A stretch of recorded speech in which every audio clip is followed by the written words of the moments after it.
Right, we're live, and I better introduce myself to anybody who's going to watch this at any stage after. So I'm Simon, and I'm in France, and I teach English in France. So I'll hand it over to the other people. So I'm Sarah, and I'm in Glasgow, and I'm a good practice advisor, whatever that is, and I teach a little bit of philosophy to first years. And I'm Kevin, and I'm in Massachusetts in the U.S., and I teach sixth graders, so 11 and 12-year-olds. Okay, so this is a little hangout which I labeled Clavpicnic because we've had a number of Clavpicnics, which are sort of ad hoc meetings to chat about stuff. And so I invited a couple of friends along because I wanted to have a chat about something in particular, and we have been working together for quite a while now, maybe 3 years, on and off. And so these guys are some of the people that can help me think. Good luck. Right. So here is my question. I've been thinking about poetry, and I've been thinking about art. I've been thinking about writing that I do, which other people call poetic, and I'm not sure what I'd call it. Or art, or GIFs, or pictures, or stuff that we've been doing together through CL MOOC or Rhizo, or just together. And my question for which I've been thinking about is, there's two parts of it. Is this research? And then the secondary question, can we translate it? Translate it as a source for research, which might come out in a different format. So those are my questions. Those are pretty good questions. Is it research? Well, I guess, defining research is part of that question, right? I mean, I think of a lot of stuff that we do and others do, and all of us are always trying to broaden our circles, right? Of trying to get more people involved and thinking about it. For me, it always revolves around still trying to figure out what digital writing is, and how media and words and text and image, sound, video, let's kind of name off all the different pieces, work together to try to help writers make sense of the world. So I think if we're thinking of, are we looking at that through the lens of research to make sense of it? I'm just speaking for myself. Yes, I think that, one of the reasons why I try to do a lot of that is that I'm wondering what the impact is on me as a writer. And then does that translate to the impact for my 11 and 12-year-old writers? And some does and some doesn't. So from, I guess I would do research small r for me. It makes a lot of sense. And I think paying attention to what other people are doing is part of that too. I think, Sarah in particular, maybe, and others have done more kind of writing about that kind of research, as opposed to mine is my own kind of personal reflection. So that's just my thinking of the question, the first part of your question, anyway. But I think a lot of the writing you do is very reflective, Kevin. And, well, whether that's research or not, arguably, I think it is. But I think if you're reflecting on practice, what are you doing if it's not research? I don't know. Yeah, I hear your point, and I agree. I guess maybe that word research, Simon, is a really loaded term, right? I think very academic, journal writing, publishing through multiple editor, all those kind of things. And maybe your question revolves around, is the kind of writing that you do on your blog and that I do and Sarah does, we all have different writing styles, as we know, because we read each other's work and comment. Does that rise up to what other people consider research? But maybe who cares about other people? Do we, right? And maybe that's your question. So, I mean, you guys know that I'm doing a PhD on all of this stuff anyway. That's research with a capital R. Yeah. But what my supervisors are saying to me is that the way that I'm approaching this isn't like any sort of traditional academic research they've ever seen. And they like it. And it's going to be quite challenging to try and get examiners to examine it and to put it into some sort of traditional format, which I'm resisting. But they still think that what we're doing is research. So that's as Sarah, you know, and Kevin, you don't, is that I'm moving towards this. Well, I'm applying to do a thesis, and so part of this is using what I do in every sphere, whether by teaching practice, whether by my reflection on my teaching practice, my blog, and formal writing. So my question is very much linked to Sarah's, which is, how do we respect these different areas and let them play off against each other? Because we're constantly, what Kevin, you were saying, playing around with the boundaries of how does the digital possibilities play off against each other. Mm-hmm. How does working with people across boundaries change what we're doing? Mm. How does, at what point is the data, the research paper, and the research paper is data? At what point do you call data? Does that actually exploit, take away, destroy what is something else? That's to say, perhaps piece of life, a piece of a felt piece. Mm-hmm. And it's the same. It's rather similar. I mean, if you're taking stuff in a school, at what point does the school framework kill what you're trying to do? Yep, it's the battle with institution, right? And I'll be curious how you and how Sarah, I know she's written a little bit about navigating that institution that has to change what it sees as what research really is, right?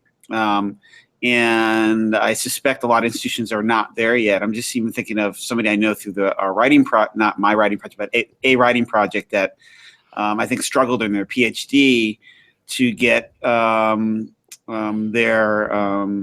whatever it's called, the kind of the advisor team, right, to recognize a blog as a legitimate piece of writing that's part of their research. I'm not even sure now how it kind of resolved itself, but I know that they were struggling to try to defend why that was a legitimate piece of, what they were doing that would be part of their research. And I think different institutions are in different places around that. It sounds like Sarah has found a way to get a little leeway, but still, is working to kind of make it work within their expectation of what research is, right? Because they have, probably long-standing, ways of this is what a research paper and research project looks like. And as we know, that idea is changing because we are part of it. Right? Yeah. That's exciting and also a little nerve-wracking if you're trying to make that next push into where you guys are going. So the way I'm approaching it is I say to my supervisors, right, I'm going to go and blog this. And I see blogging as the first stage in doing any writing. Sometimes it's the last stage, but I've got great supervisors who understand that if I say I'm going to blog it, that's the beginning of me thinking about something. And then I'll blog, and then and it's participatory because I get all the comments back on it, and then I can rethink it. And if at the end I have to put it into some sort of dusty format that goes into a library and nobody reads, then I'll just sort of, make a horrible face and do it. But to me, it's the learning that goes along the way that's the interesting bit anyway. It's not the product that comes out, it's the process. It'd be nice to be called doctor, but this doesn't really matter that much. We can do that. We can call ourselves doctor. We don't need to have other people to tell us that we can. We can make plenty of memes and gifs about that. Hey, we can award CL MOOC doctorates. Yeah, that's a really good idea. We could start with doctorate level and then work down. Yes. You've been doing enough DS-106. It could be the DS-106 doctorate. Yes. Yeah. Let's talk to Alan about that, will we? Or nurse. But I think the more serious point though is that there are probably people that see that institutional barrier and stop. Right? They don't either want to fight against it or realize that it's not gonna, that the process is less important than the outcome, I guess. I don't want to kind of say everyone's like that because we're not. People are not, but I'm sure there are some, and so that affects the whole field too, right? So you have people that might say, I'm never gonna doctor in this, even though that's what I want to pursue. So I don't know. I think that the way I'm seeing it at the moment, because a big part of my research is with, if you like, people that I'm working with, and so I've been inspired or taken upon methodology or been inspired by methodology from something which is called nexus analysis, which is activist research.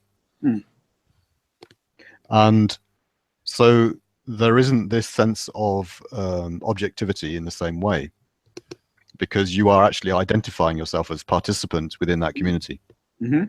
Yes. And then the next question is, at what point do the participants become authors? So this is a real issue for me, is if when I'm writing, when there are all these voices, whether they be your voices or other people's voices, at what point are these voices, your voices, authors? So my argument would be that we're all, the whole idea of having a self which is contained is a problem and is not reality. And in the same way as the voices that we actually come out of us are actually, that is our reality. That's to say that our voices, may have voices of family members or friends or what we heard on the TV or what the dog said, or all of that's coming out of us.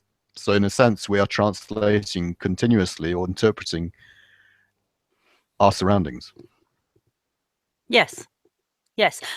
Deleuze sort of says some stuff about this somewhere. I've never found it again. But he talks about, say, David Hume, for example, fantastic philosopher. But, Hume's just a product of his time. And Hume wasn't the person who came up with everything all on his own, because he was a product of the culture and his history and the people around him and who he read. And it's almost like sort of Hume sort of effervesces up out of all of this stuff going on. Which isn't to say that what Hume did wasn't independent and it wasn't his work and it wasn't original. But but no man's a vacuum, I guess. I think that's what Deleuze is trying to say somewhere in the introduction to 1,000 Plateaus.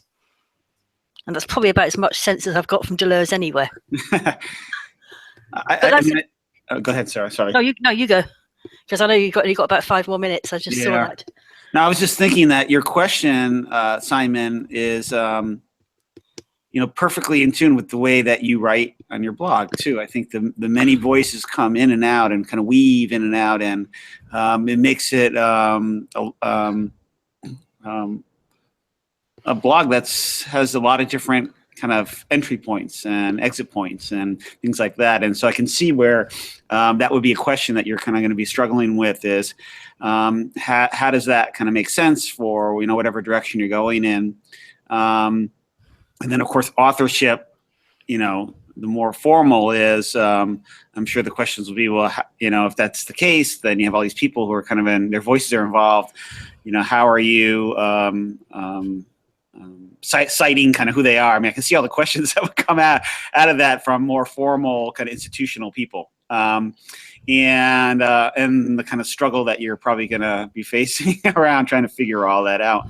But I bet you it'll be an interesting one too, because I think that you raise a lot of points, and I think Sarah's point too about, how we are all kind of formed by the people around us and the interactions we have, and those are all legitimate parts of who we are and our voice, all the good and the bad too. And so that's kind of fascinating kind of part. And, does the digital piece of it make it more prominent or not, I think is a question. And is it more fluid or not? I would say yes, just thinking quickly personally, but be interesting to explore that a little more. My immediate reaction would be yes and no. Yeah. Yeah. I'm sorry, I have to go though, because kids are going to be coming in pretty soon, and I have to get things ready here. I hope. I love the notice board behind. Yeah. But this is great. I'm glad that we got to hang out, and you got me a lot to think about now today, so that's good. Yeah. Right. Well, I think we will Good. continue this discussion a while. Excellent. I think about 20 years. Yeah. At least that. Yeah. All right. Well, have a great evening, day. I don't know where all your times are right now, so. It's lunchtime here, so. Okay. It's an hour later here. Okay. All right. Well, have a great hours ahead. Yeah, good Thank to you catch very up much, to you. Kevin. All right. Bye. See you later. See ya.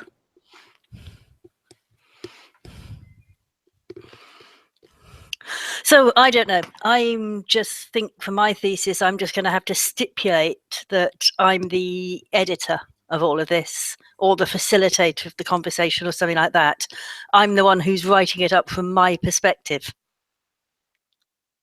Because I think that the work that we did, yeah, I mean, it comes back to les mots des mots. Yeah. Is an ongoing project which comes in and out and is becoming ever more foregrounded, which is ironic because I haven't really been working on it directly. But that in itself says a lot for me. Yeah. It relates to the whole business of learning. It relates to the whole business of how silence is necessary to actually enable the different voices to mingle into some sort of sense. Yeah. It's at different times. Mm. So I think what you just said about being an editor, for me, we did with the Rise of 14 together, the collaborative auto-ethnography. Yeah. I think that was an interesting of the whole problem that we're facing, which is it comes a certain point where either you reflect complexity, which to such an extent which is unmanageable humanly,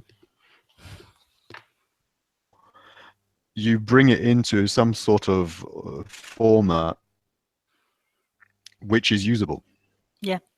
And as soon as you do that, then you instantly have issues of power, issues of how can I put it? You're framing it for some reason. Yes. Yes. And the decisions about what you leave out are more difficult than the decisions about what you put in, I think. Yeah.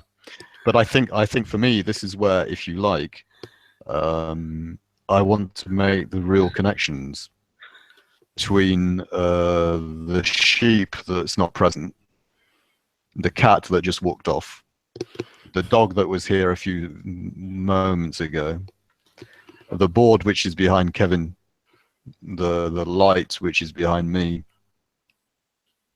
and not try to pretend that the sort of almost sort of sacred is dressed up in and cut off from what's going on all the time. And I think that this is where the digital thing comes in, because the conversations I've been having with researchers in different fields, which for me, it's just gobbledygook. I mean, I have no idea what they're talking about.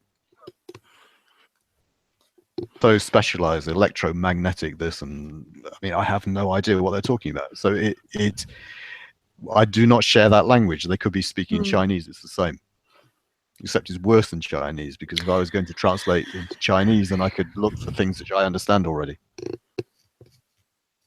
Read a really, really good article about Deleuze the other day that was sort of making this point and saying, you know, Deleuze is difficult. It's very difficult. And, you know, he uses all this terminology that's not familiar. And then, you know, people sort of complain about this because, hey, it should be as easy as ABC. But then when you think about higher bits of physics and things like that, it's exactly the same problem. It's difficult. We need a language. It's not easy. Yeah. But I think there's the other thing is the whole, coming back to nexus analysis. My friend Marita, who's coming to visit in June, she shared with me an article about, I think it was plasterboarding. So there was a study of how the person who's writing the article is coming into contact with somebody who's doing plasterboarding or something in building construction. And there is this question of coming into contact with this physical bodily activity and trying to align yourself with it so that at the minimum you can observe it and be present. And I think that from that, then it's a very detailed description of how each moment of meeting she is making progress in how she's observing, because she's anticipating things that she wouldn't have been able to if she hadn't got the first meeting. Sounds like Proust. Sorry, hang on. Sorry. Okay. So my office mates just walked in and what's she talking about? Yeah, so that, I mean, when you say that sounds like Proust, well, I think that for me, key is to make connections between these different disciplines, actually open them up. And I think that that's what the article submission, which you know about, was all about. Yeah, so I think people at my university are talking a lot about interdisciplinarity and things like that, but actually they really don't know what they mean by it. And then when they're challenged by people like us doing stuff like this, that, oh, no, that's not what we wanted. They sort of want to be interdisciplinary, but they still want it to be nice and clean, I think. Yeah. They want to continue playing the same game. Yes. They want to take their ability that they've gained, or particularly their status which they've gained playing cricket, into baseball. Yes. Yes, so exactly. They need to feel safe in the same place.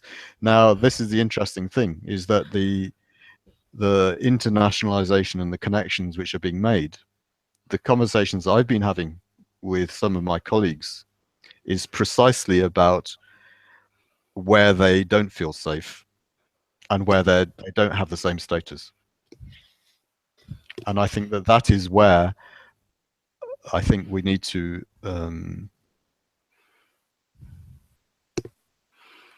we have to interface that. That's to say that if I take the guy on the street who's begging, if I take the cat on the counter who's getting a bit old, if I take the wind which is blowing, if I take I should be drinking beer because this is rhizo, all these different things which are going on,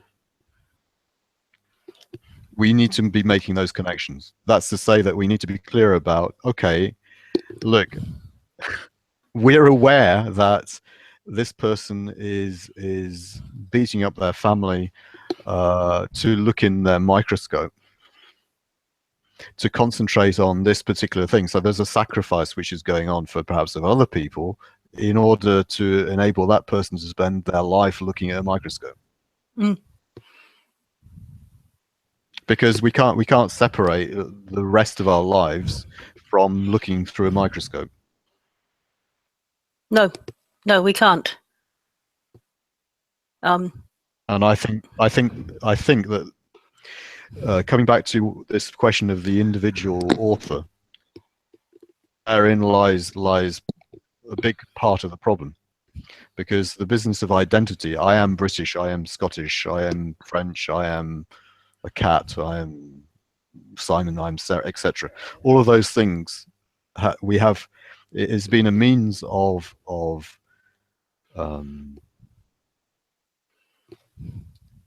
patient,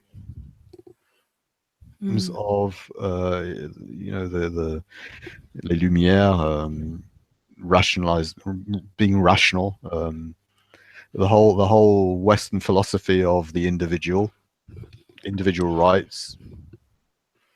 However, we've come to a point where the individual has such power, and in order for those individuals to have even their means to have their comfortable lives, relatively, that's been the sacrifice of the exploited, who we've never had those stories foregrounded. Yeah. No, that's Hegel's story of. It's Hegel's story of how individual rights come about, isn't it? That's just what sort of one way that history goes. It could have gone different ways. We could have seen ourselves as part of families, but at the time of the Enlightenment, then suddenly the individual becomes paramount, important, and then it sort of just fragments on until you get Margaret Thatcher saying there's no society, just individuals, which is being misquoted, but yes, exactly. Yeah. But there were different stories that could have been told. Sure. And there's another issue, which is, I was at a teacher meeting at the beginning of the week, and I had the impression that we were playing out Brexit inside the classroom. That's to say that the question was about openness and the role of the individual teacher. So there is this idea of control. So I'm going to transmit, or I'm going to be responsible for this group of people, and therefore they must follow what I say because I'm the master of that situation. And I must find at the end of it that they have taken what the master has said and they have do accordingly. And in terms of Brexit and the rise of fascist type discourse, for me is all about this business of the individual ignoring completely how we're connected and how all of the American dream has been built. Yes. And the other scale of things is openness has confronted us with unfortunates which have been hidden from us. That's to say, when I say us, already that's loaded. Because if you are one of the people who are being exploited, it's not hidden from you. Yes, quite. You have the scars. Yeah. My university don't understand openness. They really don't. Why would you give stuff away for nothing? Why would you put yourself out there? Yeah. It's this is my toy. These are my rights. This is my status. This is my heritage. And in order for me to maintain my heritage, then the next question is, what do? I become part of this guild, this cast. But that in itself is being threatened now. Because if you take away, if you say, right, well, this research is useless because it's not objective enough. Small study of a small number of people, then you have the whole business of massive data analysis. The computer, what does that mean? Yeah. Sod objectivity. I'm making it very, very clear right from the beginning that this is my story, my take on it. Yes, I do think there were right and wrong ways it can be translated, but within that right ways, there's lots of different ways. And I mean, I think it's more important to be authentic than to be objective. So I think the story I'm telling, because I'm going to be telling it about CL MOOC people, as I'm telling this story, I'll take it back to them and say, hey, here's what I'm saying. Does that resonate with you? Not would you have written it, but does that resonate? Or am I really wildly getting up myself?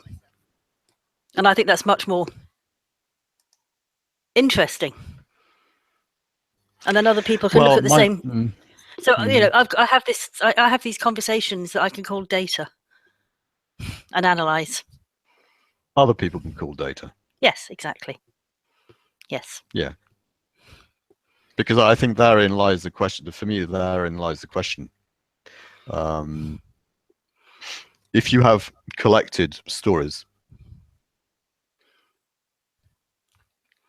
at what point do those stories, the people who gave you the stories in the first place? Yeah. This idea that I am in a position, I'm in the merchant position where I can collect all your spices, your coffee, or whatever it is, and I have access to markets. Sell that. I'll give you a few beads, and I, in my terms, my fortune, my birthright. So for me, the question, this is one of the things which has always prevented me from going into that area, is how do I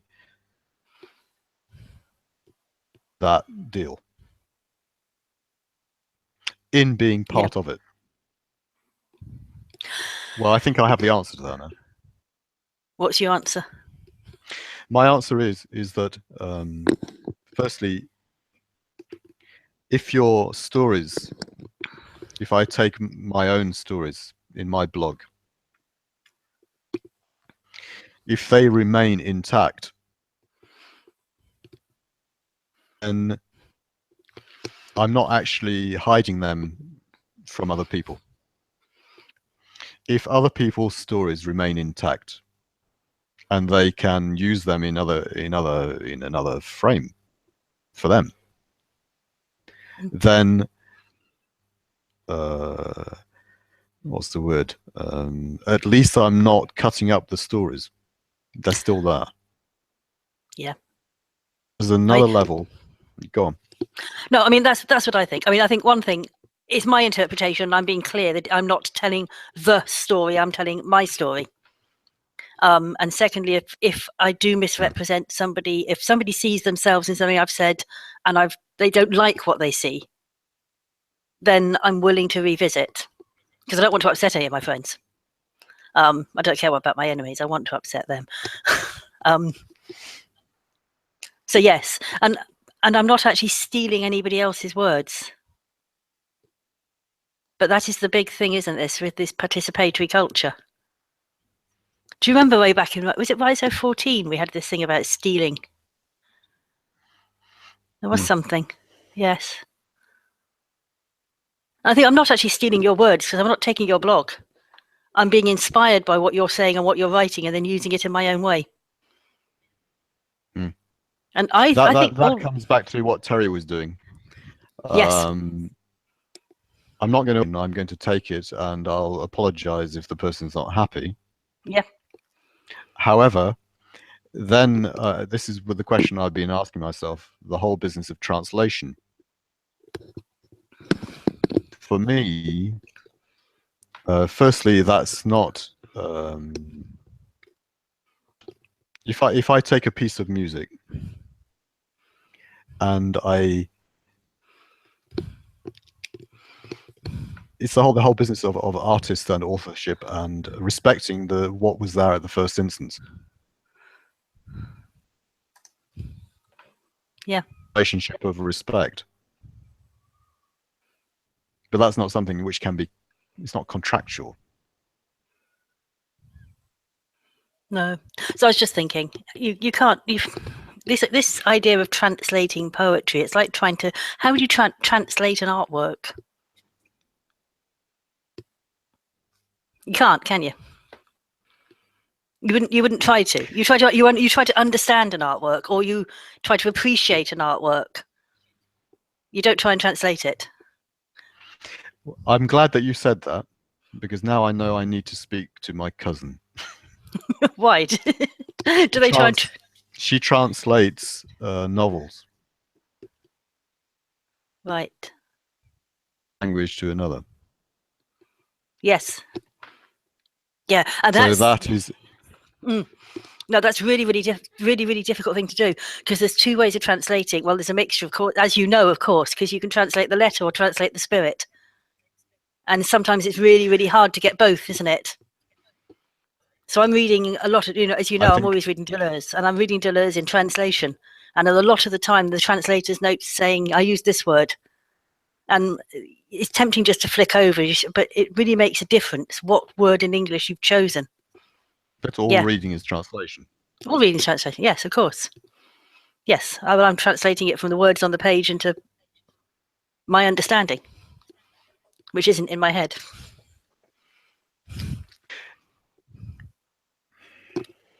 So that's interesting, because I can see how things are, the questions are converging between what you're thinking about, between what I'm thinking about, and between how that may be, that, because for me that's the other question, is there is a question of useful in some way. I mean, that's a horrible word, but I can't think of a better word. Being useful, not just to me, to an institution in terms of beads, but socially useful in terms of trying to enable something which doesn't exist before. So you enable perhaps a different way to look at things. You enable people to have different questions. You enable people perhaps to behave differently. And of course, I mean, it's a bit like the whole business for hybrid pedagogy. There's no neutral in it. It's a very much affirmed activist. Yeah. Yes. Act. Yes, and I like the way that hybrid pedagogy just say we're not neutral. There are some positions we will not have on our blog. Good. Because nobody's ever neutral, really. But it's nice when you get people who are explicit and honest about it. Yeah. And I think for me,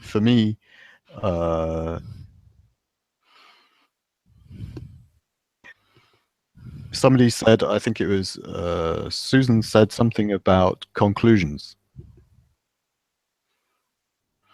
And I think I'd like to come back to this business of the object or the artifact, the status, the things which are fixed. Well, if you have anything which is fixed at a moment in time, but you have no means to translate it socially, then you have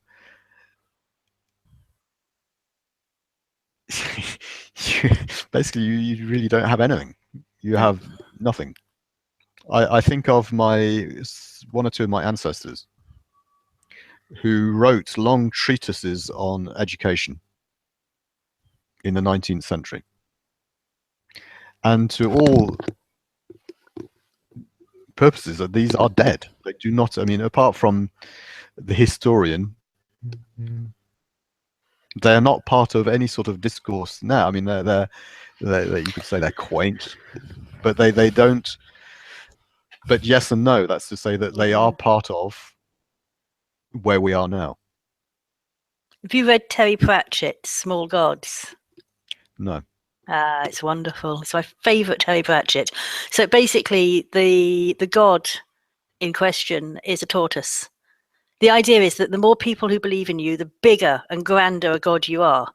So at the time when this, I forget what this god's called, but everybody used to believe in him. He used to be a great, big, fierce animal. But now he's just believed in by one slightly thick person, very, very thick person. And so this poor tortoise god is in this position where he's got to keep this person alive. But at the same time, he's totally embarrassed because that's the only person who believes in him. And when nobody believes in you anymore, then you're dead. So yes, I thought, yeah. What you were saying reminded me of that.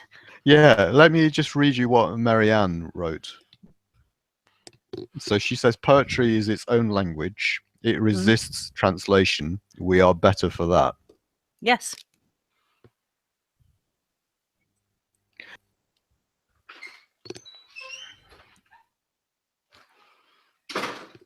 I suspect therein lies the nub of everything.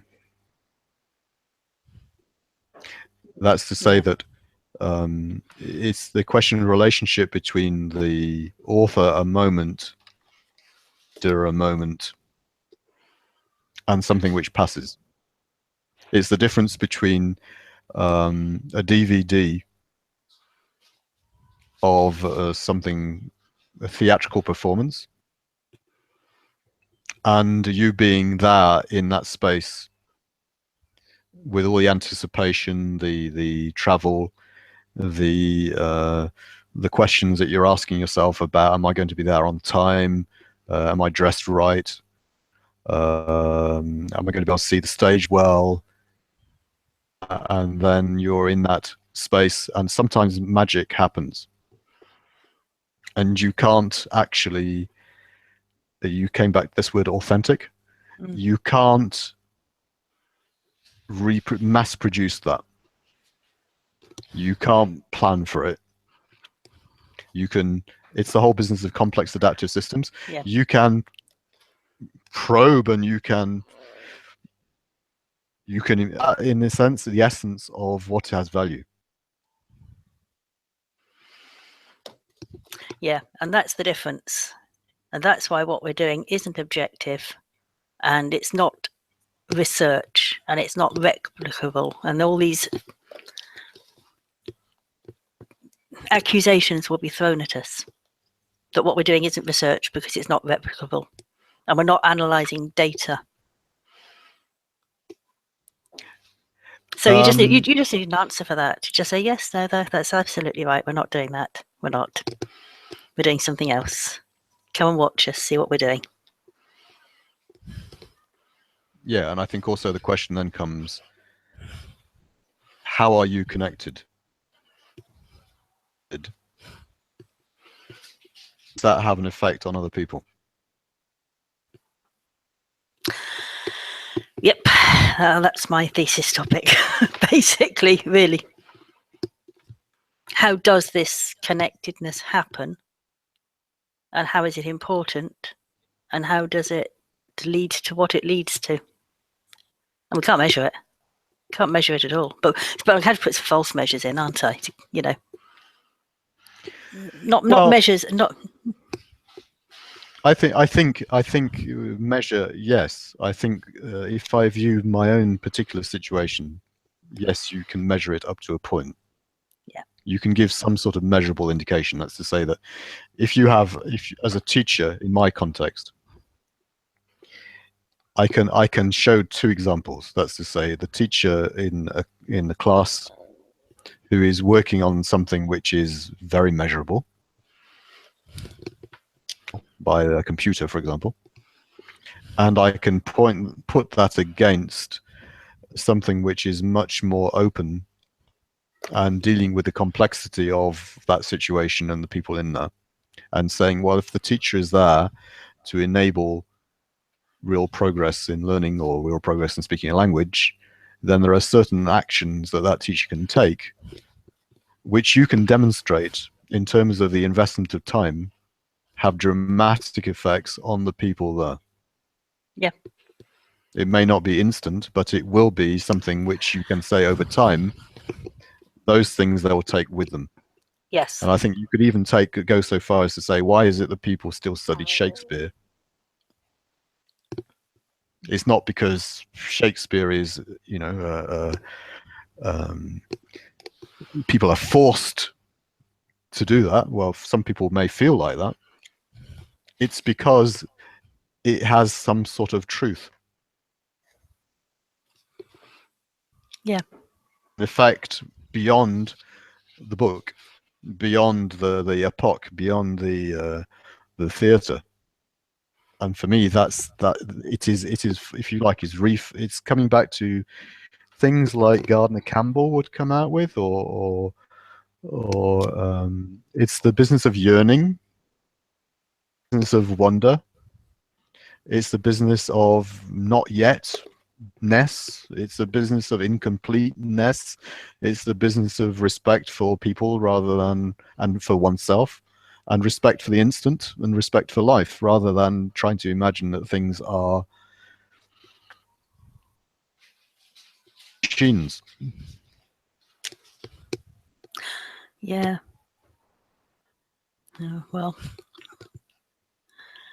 sorry, I was just thinking, you don't get our English education system understanding any of that, do you?